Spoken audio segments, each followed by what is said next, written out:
over as well. Now, Carnaughty's a little late in the coming, but she's making her way down here. You can see that she's already covered half the distance it took Simba to cover in that length of time. So she's moving quite a bit faster than Simba. But elephants actually cannot technically run because they cannot get all four of their feet off the ground at the same time like a horse can. But they can walk at a brisk 18 miles an hour if they're motivated. So Simba has just knocked her table on the ground. She's enjoying that nice array of vegetables that we laid out for her earlier.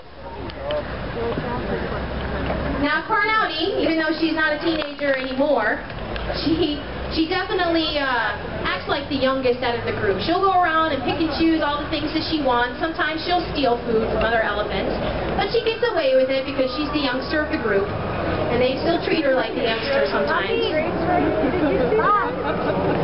Now coming up here on the third place right here is Tina. Tina's the matriarch, so there's the boss that I was talking to you about a little bit earlier. And behind her is Karina, who is Carnaughty's mother. Karina and Tina actually have a very close relationship, although Karina is the least dominant elephant of the group and Tina is the most dominant.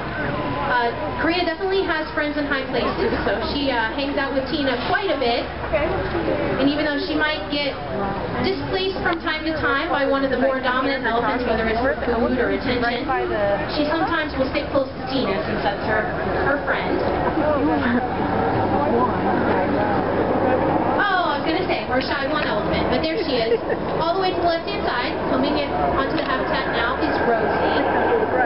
Rosie is an 8,200-pounder. So you can see when she gets out here, she's very distinctively stout from the other elephants. She also has a very thick trunk, too, as well.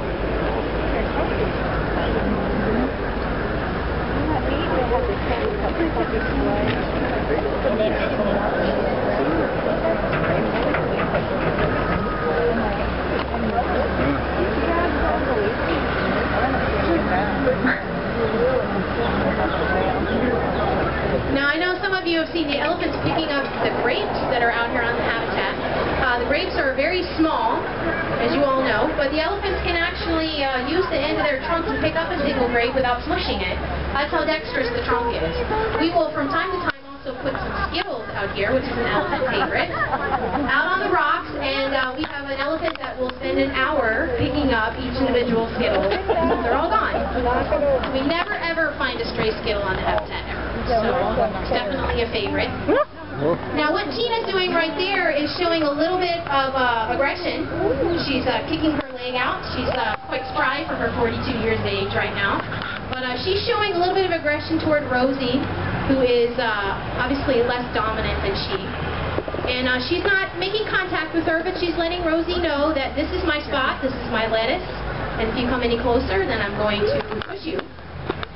And that's Tina's right as the matriarch. She can be that way if she wants to, and she's just asserting her dominance. They'll do that in many ways, like Tina was just doing a minute ago, or making physical contact, or threatening to make physical contact. Sometimes it's more of a subtle cue, like standing next to another elephant and putting their trunk over top of that elephant without really making any aggressive gestures. Tina lets the other elephant know that she's more dominant. She's more dominant than the elephant that's underneath the trunk. What she's doing now is called displaced aggression, which is aggression that's on another object or sometimes another animal. But she's using her trunk to hit that table, which looks kind of funny. But it's a very clear cue to Karina and Rosie to stay back a little bit. And you'll see some interesting behavior as some of the elephants will actually keep their rear end towards Tina rather than their face, which is more vulnerable. And I've seen elephants even back around Tina, as that's the safest way to go around the matriarch. Now Karina's showing a little bit of her dexterity here in the front with her trunk picking up those apples. Oh, she dropped one. That's okay. Plenty more. Plenty more where that one comes from. I just called you dexterous, Karina. You're killing me here. There she goes. Now Rosie is going to be smart here and probably just make her way around Tina gradually to get to some of the other stuff on the other side of the habitat. Tina's being a little possessive over her big table of goodies right now. Now the elephants are going to more than likely continue all to enjoy everything out here for several minutes. And in the meantime, if you have any questions for me or Julie's out here as well, we'd be more than happy to answer those for you. We hope you enjoy the rest of your afternoon at Busch Gardens, Tampa. Well, when you try to get the ones that are Tina has her. Rena. Hey, Mama. Right here. quiet.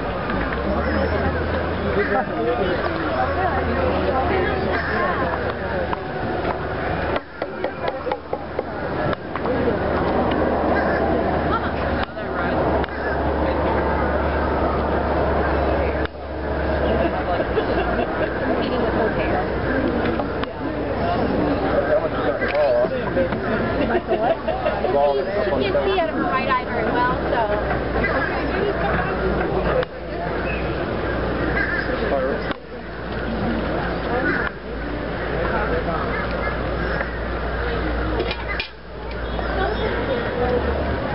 There you are. I don't know where to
there's sweet potatoes out there right now. I don't think there's any, yeah, right there in front of her. Sweet potatoes.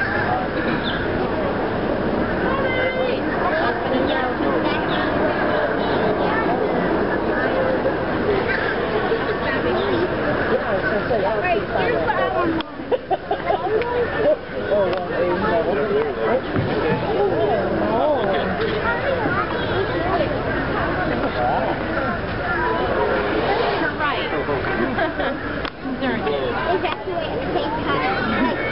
It's very normal and typical then, right? What's that? Normal and typical? Oh, yeah. Have they... I mean, they'll take heed of her warning.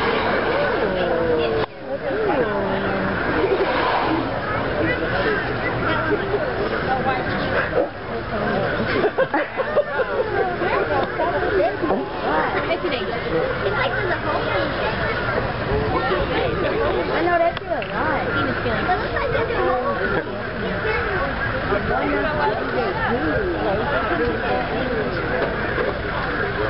Rosie's kind of sometimes the odd elephant out. She and Carnaughty are kind of close. But she picks on food somewhat. Yeah, Serena's slower and dominant. She is, but Tina's putting more progression for Rosie than Tina Carnaughty. So, not to say she never displays her, but Rosie's not.